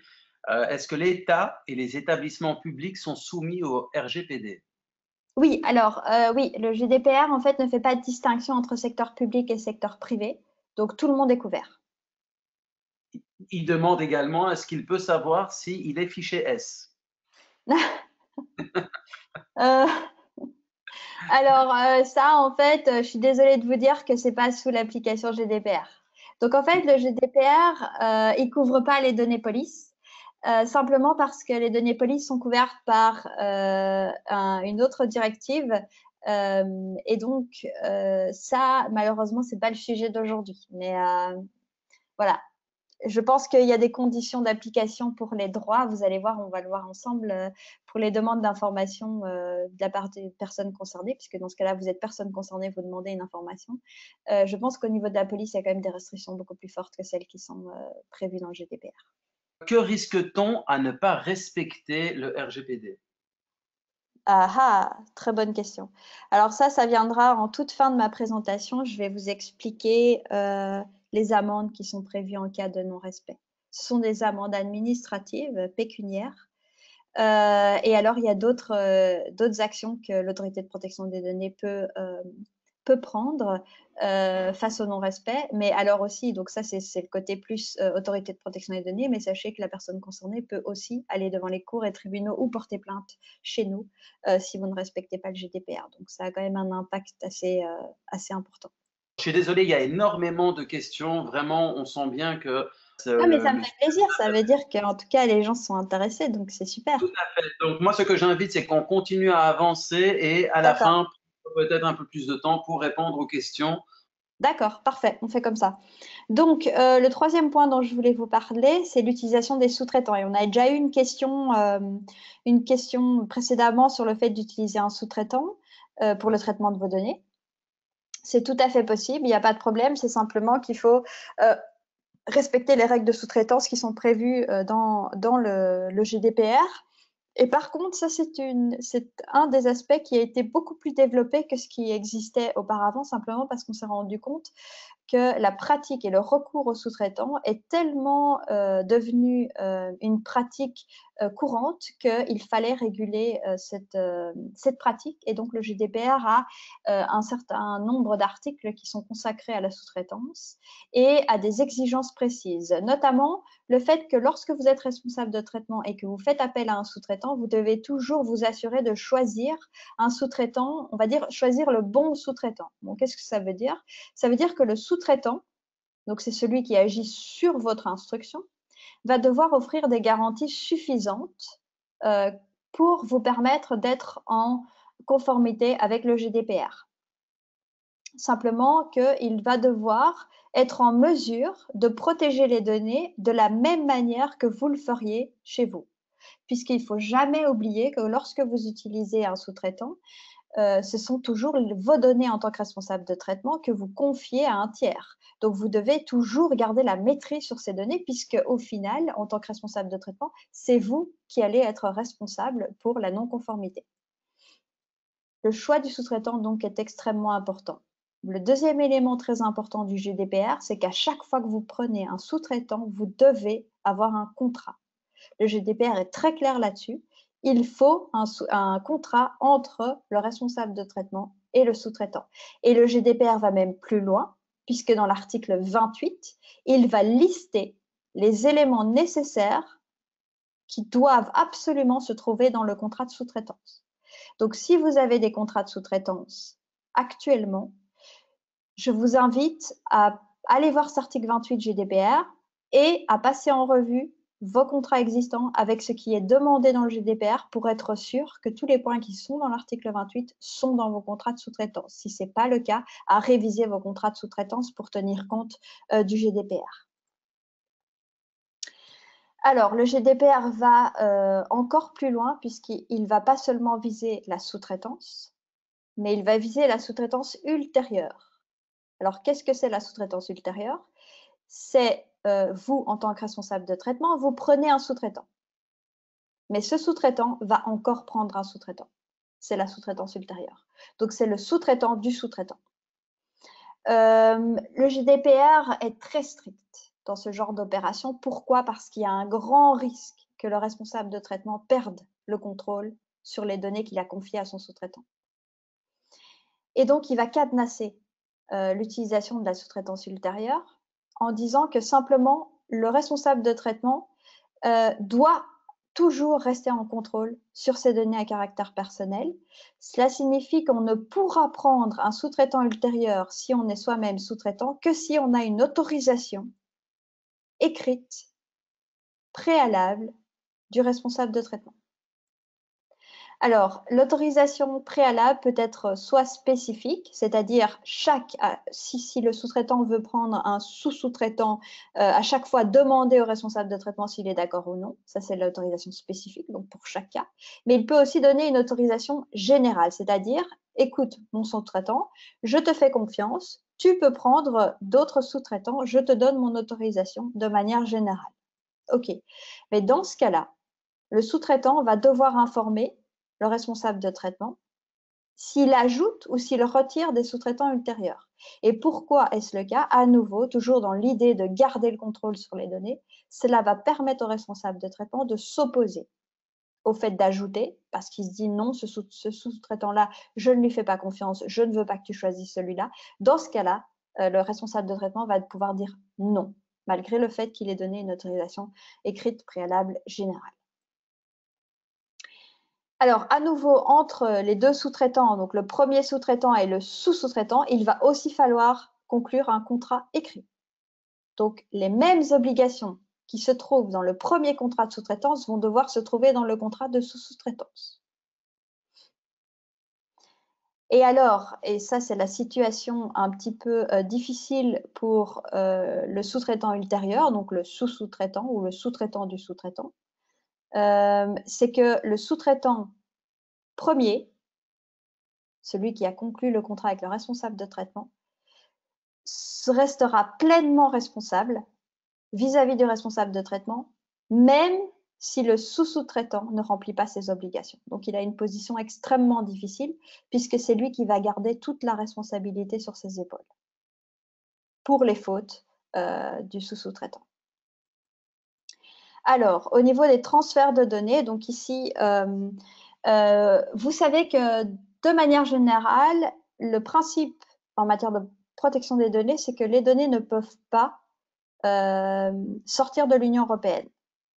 C'est le principe. Et comme vous le savez, en droit, enfin peut-être vous ne le savez pas, mais en droit, à chaque fois qu'il y a un principe, il y a des exceptions, c'est certain. Donc, au sein de l'Union européenne, la libre circulation des données est permise.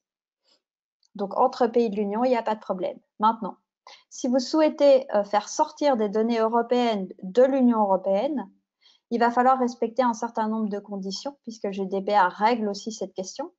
Et Et il y a plusieurs solutions qui sont disponibles. La première étant la décision d'adéquation, donc assez rapidement.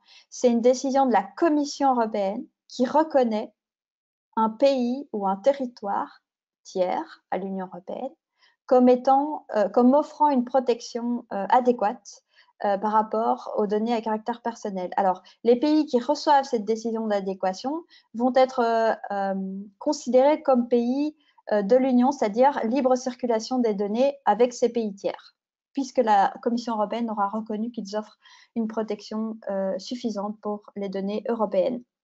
Alors, il y a déjà une liste sur le site de la Commission européenne de pays qui ont reçu l'adéquation.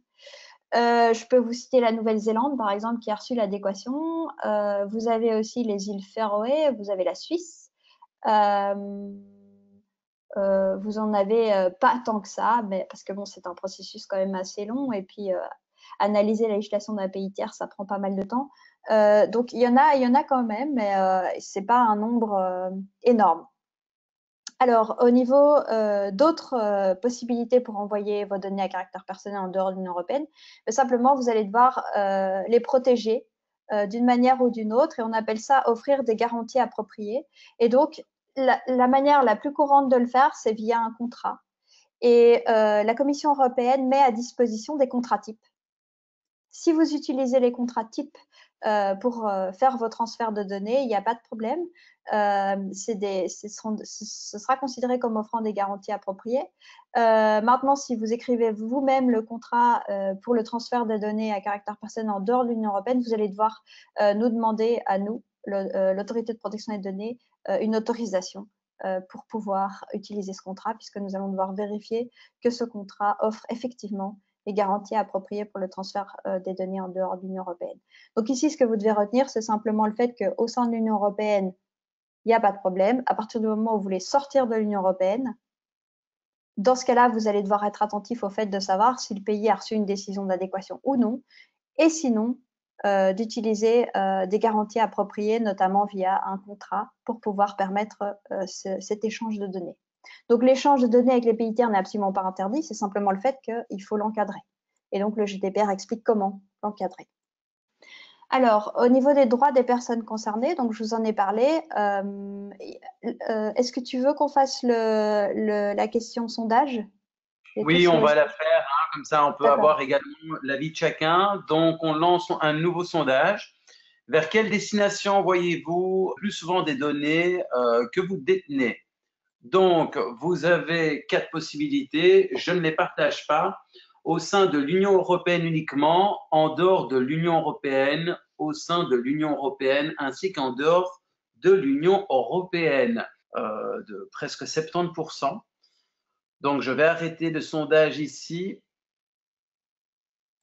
Voilà les résultats. Alors, à 68%, vous êtes à 68% à répondre « je ne les partage pas », 17% au sein de l'Union européenne uniquement, 13% au sein de l'Union européenne ainsi que en dehors, et 3% en dehors de l'Union européenne. Parfait. Donc, la question des flux de données à caractère personnel, finalement, n'est pas vraiment relevante par rapport aux réponses qu'on a reçues là. Si vous le faites au sein de l'Union européenne ou que vous ne les partagez pas, vous n'avez pas le problème de devoir respecter ces conditions. Donc, on va passer aux droits des personnes concernées. Vous voyez qu'ici, j'ai mis tous les droits qui sont couverts par le GDPR. Donc, tout d'abord, vous avez les modalités générales. Ensuite, il y a un droit d'information et d'accès aux données à caractère personnel, droit de rectification, effacement et limitation du traitement, le droit à la portabilité des données. Alors, je vous signale juste que c'est le seul nouveau droit dans le GDPR par rapport à la situation existante. Donc, tous les autres droits existent déjà et uniquement le droit à la portabilité est un nouveau droit créé par le GDPR. Vous avez le droit d'opposition et le droit de ne pas être soumis à une décision automatisée ou au profilage. Prochain sondage. Donc, saviez-vous que vous avez des droits sur vos données personnelles? Oui, j'en connais quelques-uns. Oui, mais je ne les connais pas. Non, pas du tout. Là encore, vous réagissez vraiment assez rapidement. Arrêtez le sondage ici. Voici les résultats. À 54%, oui, j'en connais quelques-uns. À 43%, oui, mais je ne les connais pas. Et à 3%, non, pas du tout. D'accord. Ok, très bien. Donc, en ce qui concerne les modalités d'exercice des droits, donc vous savez que donc pour ce que j'ai vu du sondage, vous avez en tous les cas au moins le fait de, vous avez la connaissance du fait que vous avez des droits.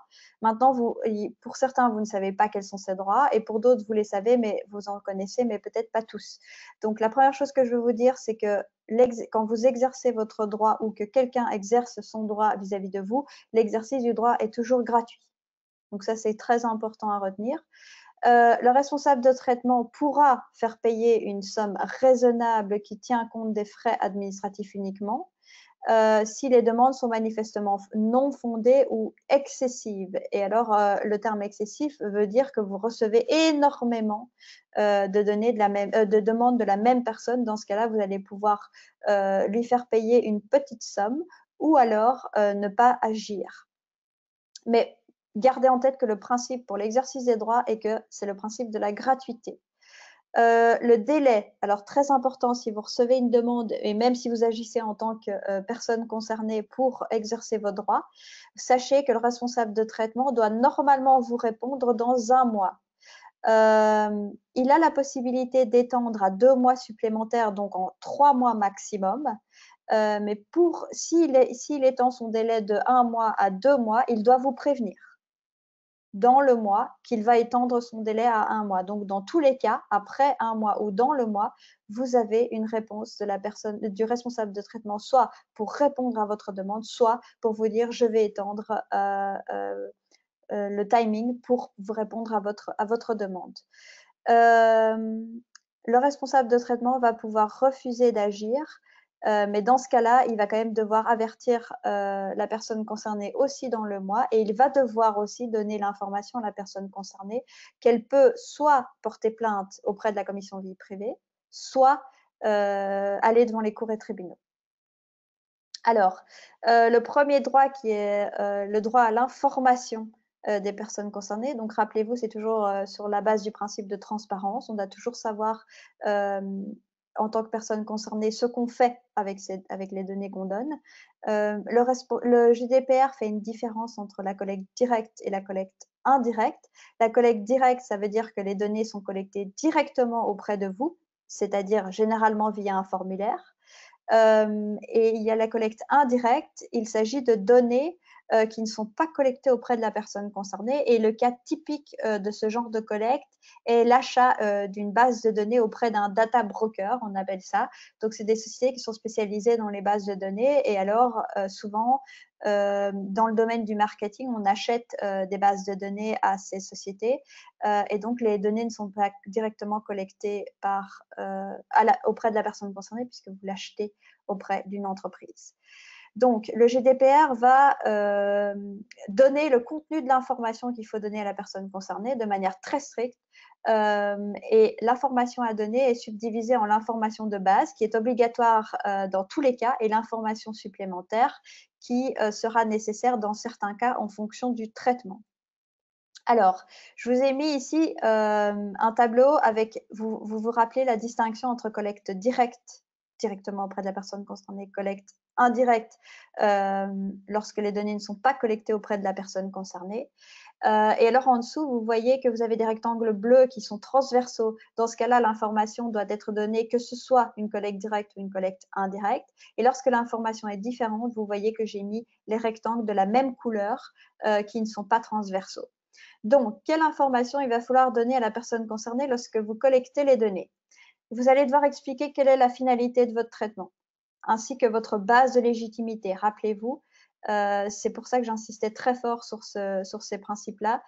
Il faut que ce soit déterminé avant de collecter les données. Donc, vous devez être capable d'expliquer à la personne concernée pourquoi vous allez traiter leurs données et sur base de quelle base, une des 6 que je vous ai listées dans les slides précédents. Vous allez aussi devoir donner l'identité et les coordonnées du responsable de traitement. Et s'il a un Data Protection Officer ou un délégué à la protection des données, il va devoir aussi donner les coordonnées du DPO. Alors, quand on est en cas de collecte directe, il va falloir, si vous vous basez sur l'intérêt légitime, rappelez-vous, c'est une des 6 bases de légitimité sur laquelle vous pouvez vous baser. Dans ce cas-là, il va falloir expliquer à la personne concernée quel est votre intérêt légitime. Au niveau de la collecte indirecte, ici, vous allez devoir expliquer à la personne quelles sont les catégories de données que vous traitez. Ensuite, si vous pensez transférer les données à un destinataire, donc en dehors de votre entreprise, il va falloir, ou en dehors de votre profession, vous allez devoir prévenir aussi la personne concernée que c'est le cas. Et alors ici, on a vu que ce n'était pas forcément applicable, mais si vous transférez les données en dehors de l'Union européenne, la personne concernée a aussi l'obligation d'en être informée. Donc ça, ce sont les informations de base qui doivent être données dans tous les cas. Comment c'est fait généralement? C'est fait sur la base d'une clause protection des données. Par exemple, sur les formulaires, on voit souvent privacy statement ou protection des données ou quelque chose comme ça. Et alors, systématiquement, on écrit ce qui va être fait avec les données. Ça se trouve assez souvent sur les documents. Donc ça, c'est fait de cette manière-là. Vous faites ou sur votre site internet aussi, vous pouvez faire une clause de protection des données et qui contient ces éléments pour être en conformité avec le GDPR. Maintenant, vous voyez que, rappelez-vous, il y avait l'information de base qui doit être donnée dans tous les cas, c'est ce qu'on vient de voir, l'information additionnelle éventuelle, donc dépendant des caractéristiques de votre traitement. Donc, de nouveau, il y a cette distinction entre collecte directe et collecte indirecte. Donc, premièrement, il va falloir donner la durée de conservation. Et si ce n'est pas possible, les critères de détermination de cette période, c'est ce que je vous ai expliqué lorsque vous pouvez aussi, au lieu de donner un chiffre, dire, voilà, je vais garder vos données pour la durée du contrat. C'est aussi une manière de déterminer cette durée. En cas de collecte indirecte, vous allez devoir, ici, vous voyez, c'est un élément qui se trouve en collecte directe. Ici, dans le rectangle bleu, vous voyez, vous devez expliquer quel est votre intérêt légitime en collecte directe. Et ici, vous voyez qu'en collecte indirecte, ça se trouve dans les informations additionnelles. Vous allez aussi devoir expliquer votre intérêt légitime si vous vous basez sur cette base. Alors, vous allez devoir expliquer que la personne concernée a des droits. Vous allez devoir lui expliquer, si vous vous basez sur le consentement, qu'elle peut retirer son consentement à tout moment. Vous allez devoir lui dire qu'elle peut aussi introduire une plainte auprès de l'autorité de contrôle de protection des données. En cas de collecte indirecte, vous allez devoir lui mentionner la source, c'est-à-dire si vous avez acheté une base de données auprès d'un data broker, par exemple. Et alors, finalement, si vous faites du profilage, il va falloir aussi en informer la personne concernée. À nouveau, ça se fait via le privacy statement ou la clause de protection des données, que ce soit sur votre site ou sur les formulaires ou sur les contrats aussi. D'ailleurs, on a des clauses de protection des données. Alors, donc ça, c'était le droit à l'information. On va rapidement faire le droit d'accès, de rectification et d'effacement de vos données. Donc, le droit d'accès, ce qui signifie, c'est que vous avez la possibilité d'avoir la confirmation que le responsable de traitement traite vos données, oui ou non. Si c'est oui, il va devoir vous donner des informations supplémentaires quant à son nom, enfin ses données, ses coordonnées, la finalité, la durée de conservation, etc. Donc, le premier droit est de savoir, vous écrivez à un responsable de traitement et vous lui dites, est-ce que vous traitez des données sur moi? Ça, c'est le droit d'accès. Et il va devoir vous répondre oui ou non. Il va devoir vous donner un certain nombre d'informations et vous avez le droit de recevoir une copie des données qui sont traitées. Le droit de rectification, ben, simplement, il est applicable dans tous les cas, c'est-à-dire que vous allez voir que pour l'effacement, c'est pas toujours, il n'y a que 6 cas dans lesquels le droit à l'effacement peut s'appliquer. Ici, pour le droit à rectification, dans tous les cas, pourquoi? Parce que c'est lié au principe de base. Rappelez-vous du fait que les données doivent être toujours correctes. Et donc ici, c'est le fait que vous écrivez pour dire, écoutez, responsable de traitement, je vois que vous avez telle donnée sur moi, je vois que cette donnée est incorrecte, je vous demande de la rectifier. Voilà, c'est votre droit de rectification. Donc ici, vous voyez que finalement, le droit de rectification, en pratique, ne pourra forcément être mis en œuvre qu'après le droit d'accès, puisque vous devez d'abord savoir quelles données sont traitées sur vous pour pouvoir les rectifier. Au niveau de l'effacement des données, vous avez le droit de demander qu'on efface vos données à caractère personnel dans les 6 cas que je cite ici. Donc, les données, vous estimez qu'elles ne sont plus nécessaires, vous allez demander qu'on les efface. Vous retirez votre consentement. Comme vous vous souvenez, ça peut être fait à tout moment. Et dans ce cas-là, il faut effacer les données. Donc, c'est aussi quelque chose d'assez strict. La personne va s'opposer au traitement des données. Vous allez devoir effacer. Les données sont traitées en non-conformité avec le GDPR. Ben, c'est assez évident que dans ce cas-là, vous allez devoir effacer les données. Alors, soit vous avez une loi qui vous oblige à effacer, ça existe, ou alors il y a une protection spécifique pour les données des enfants dans le GDPR. Je ne vais pas aller sur ce plan-là parce que ça prendrait trop de temps, mais simplement sachez que si des données ont été collectées quand la personne était un enfant, elle aura toujours le droit de demander l'effacement de ces données. C'est pour protéger les enfants sur notamment les réseaux sociaux. Alors là, on ne voit pas bien la fin de mon slide. C'est simplement pour vous dire que le droit à l'effacement ne pourra pas être appliqué si une loi vous oblige à traiter les données. Bien évidemment, on ne peut pas aller contre une obligation légale. Et donc, si la loi vous oblige à traiter les données, dans ce cas-là, vous allez devoir répondre à la personne concernée que vous ne pouvez pas les effacer puisque la loi vous oblige à les garder. Alors, au niveau du droit d'opposition et du profilage, vous voyez que le droit d'opposition, c'est une possibilité pour la personne concernée d'objecter au traitement de ces données. Alors, il va devoir justifier sa situation particulière.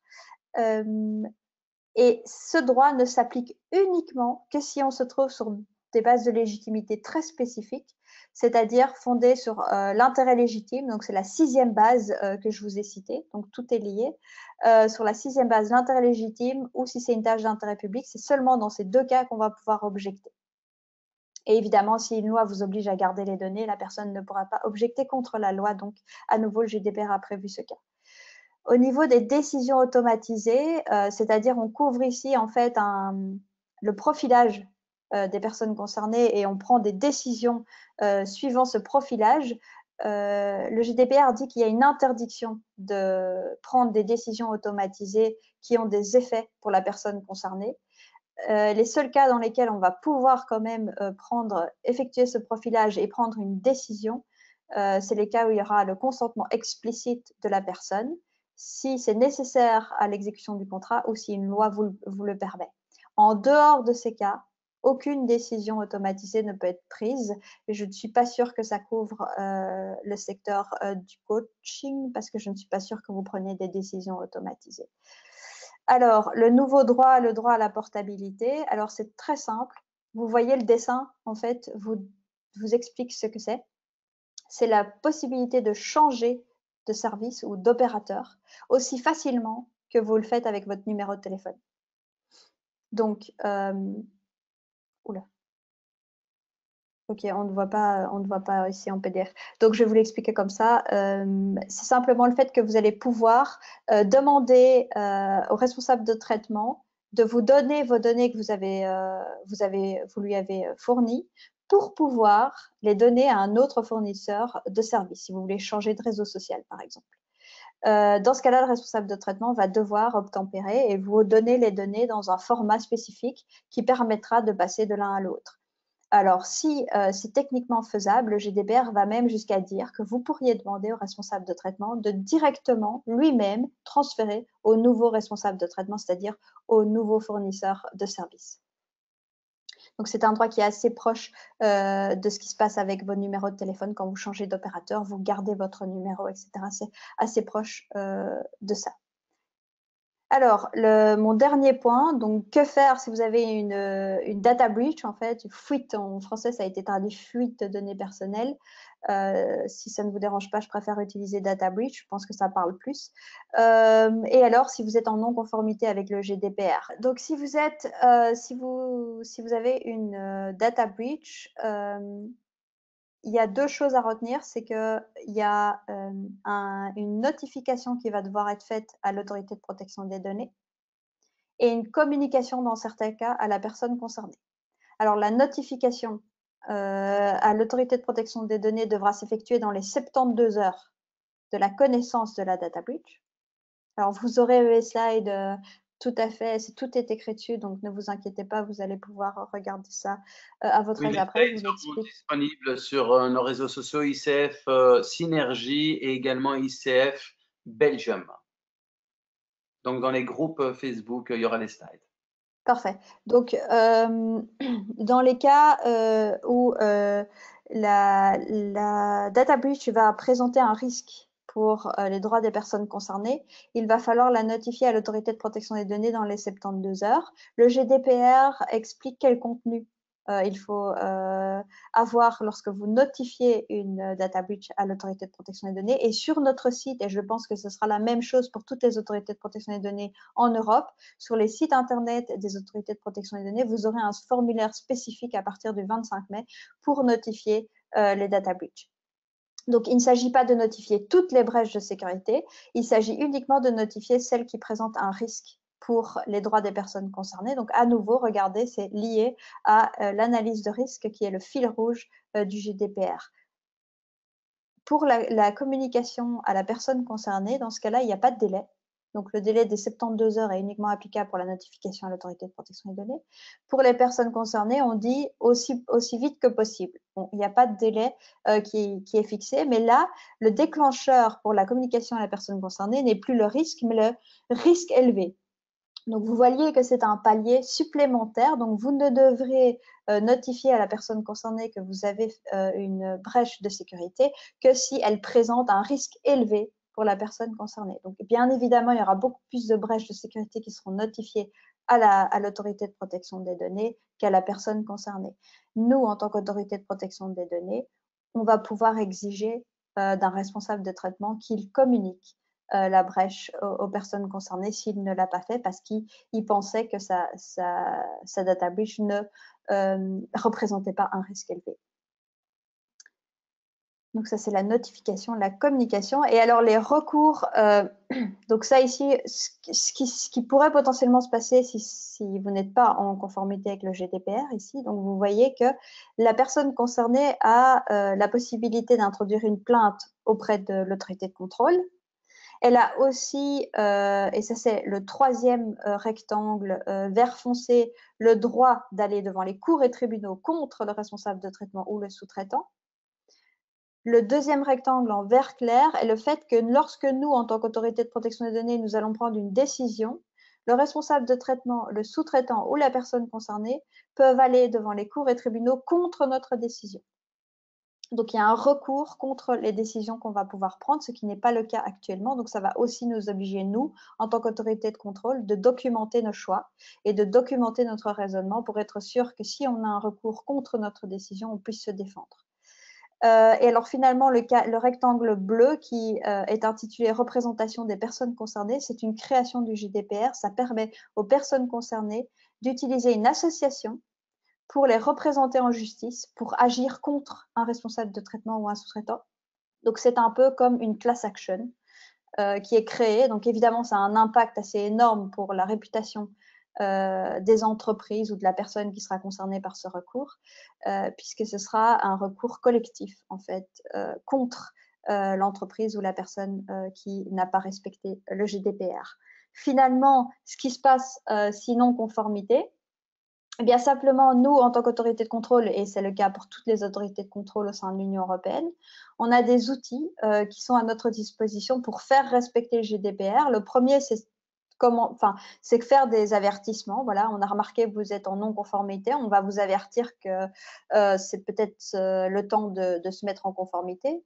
Ensuite, on a des rappels à l'ordre qui sont à notre disposition également, qui sont un peu plus forts que des simples avertissements. On peut ordonner aux responsables du traitement de se conformer au GDPR, vous voyez que c'est en gradation, c'est de plus en plus fort. Alors, et ça, je pense que c'est même plus fort qu'une amende administrative, on va pouvoir imposer une limitation temporaire ou définitive, c'est-à-dire vous interdire de traiter les données.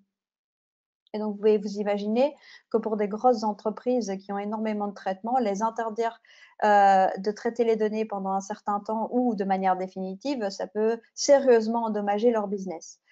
Donc, au niveau des sanctions administratives, les montants sont extrêmement élevés. Il s'agit de montants maximum. On ne peut pas aller au-delà de ces montants. Donc, il y a deux cas. Il y a soit 10 millions d'euros d'amende ou dans le cas d'une entreprise, 2% du chiffre d'affaires annuel mondial total. Donc, c'est assez énorme. Ou 20 millions d'euros et en cas d'une entreprise, 4% du chiffre d'affaires annuel mondial.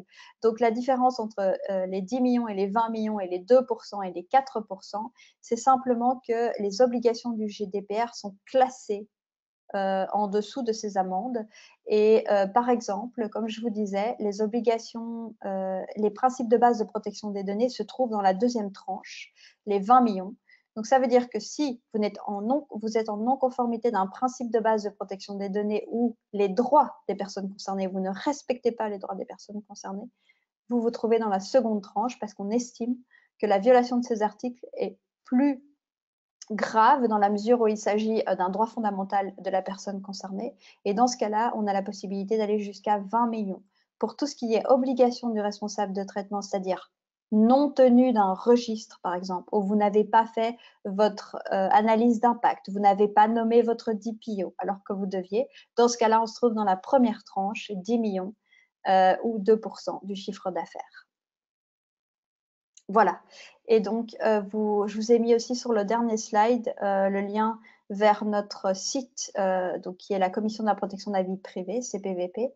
Vous avez ici un dossier thématique qu'on a créé qui explique tout le GDPR. Donc, si vous avez des questions encore ou des interrogations, vous pouvez aller voir sur ce lien et vous avez l'explication de presque tous les articles du GDPR ainsi que des facs qui sont créés pour répondre aux nombreuses demandes d'informations qu'on reçoit. Et on a aussi créé une brochure qui s'appelle En 13 étapes et c'est une brochure qui vous aide en 13 étapes à implémenter le GDPR. Voilà. Merci beaucoup, Joël. Si vous avez encore, allez, on va prendre encore 5 minutes pour répondre aux dernières questions. Bien évidemment, il y a énormément de personnes qui te remercient. Je vois énormément de merci, super webinaire, merci beaucoup. Merci. L'intervenante est vraiment excellente, très compétente. Donc voilà, ça c'est. Merci beaucoup pour tous les merci et je voulais juste signaler que je sais très bien que c'est une matière un peu aride dans la mesure où il s'agit d'une matière juridique et que bien évidemment il y a des nuances dans tous les sens et si vous pouvez juste retenir que le GDPR existe et qu'il y a certaines obligations, à tout le moins certains principes de base de traitement des données, je serais déjà très contente. Il y a 2, 3 questions qui me semblent intéressantes aussi. Je suis tunisien et je pourrais recourir à des données dans l'Union européenne. Est-ce que le principe de territorialité de la loi est respecté dans le cas de non-respect volontaire ou non du GDPR? Alors oui, je vois la question. Oui, alors j'adore cette question. Merci beaucoup. Parce que figurez-vous que c'est une des questions qui est la plus débattue en ce moment, c'est que simplement, vous avez raison, en tant que Tunisien, vous allez, si vous avez des connexions avec le marché européen, vous allez être couvert par le GDPR, c'est tout à fait exact. Et dans votre analyse également, vous avez mis le doigt sur le gros problème, c'est-à-dire que le GDPR prévoit une application extraterritoriale, mais la compétence des cours et tribunaux et la compétence des autorités de protection des données se limitent au territoire européen. Donc, si vous êtes en non-conformité, il y a un gros problème de compétence, non seulement des cours et tribunaux, mais également des autorités de protection des données pour faire respecter la loi en Tunisie. Donc, c'est effectivement une excellente question. Merci beaucoup de l'avoir posée. Alors, il y a aussi Florence qui dit les pénalités sont moindres pour nos activités. Je ne suis pas convaincue de cette analyse dans la mesure où simplement, si vous en tant que coach, vous devez aussi respecter les principes de base de protection des données qui sont ceux qui sont sanctionnés le plus sévèrement. Donc, je pense que finalement, c'est pas vraiment le cas. Mais bon. Alors, si j'utilise un logiciel en ligne qui peut ne pas être européen pour ma gestion de contacts, est-ce assimilé à un transfert de données? Je suppose Oui. que c'est Mailchimp. Oui. Oui, c'est le cas. Ce sera un transfert de données. Donc, dans votre contrat avec je suppose que dans ce cas-là, ce sera un sous-traitant. Donc, dans le contrat avec le sous-traitant, vous allez devoir respecter, comme je vous l'ai dit, les obligations du contrat de sous-traitance qui se trouve à l'article 28 du GDPR. Et vous allez devoir également ajouter un contrat pour le transfert, en fait. Mais généralement, c'est dans le même contrat qu'on prévoit les mécanismes de transfert, donc les protections adéquates. Alors, je sais qu'il y a énormément encore de questions, mais on ne va pas pouvoir toutes les prendre. Vous voyez bien que nous avons déjà dépassé l'heure de 30 minutes. On va devoir clôturer donc ce webinaire malheureusement. Il faut savoir que comme c'est pour le mois de mai, la loi du GDPR, donc le mois de mai 2018, nous allons tout mettre en œuvre pour que vous ayez accès à un replay très rapidement. Donc, je vous rappelle que sur nos réseaux sociaux, vous avez la plupart des informations pour nos prochains webinaires. Au nom de la Fédération internationale du coaching, remercier Joël Jouret pour cette présentation. Bon, il y a énormément de merci, il y a beaucoup de merci pour toutes ces précisions et clarifications. Il y a énormément de qualificatifs très positifs. Je trouve que c'est en effet une très belle présentation. Un grand merci Joël pour cette présentation intéressante et très précise. Avec grand plaisir, et je suis ravie que les gens aient apprécié, puisque si j'ai pu convaincre du fait que le GDPR était quand même un petit peu logique, ça me satisfait entièrement. Ok. En tout cas, vous aurez donc les slides sur les groupes Facebook comme d'habitude, que ce soit ICF Synergie, ICF Belgium. Je vous dis à dans 3 semaines pour le prochain webinaire et merci encore Joël. Au revoir à tous. Merci, au revoir.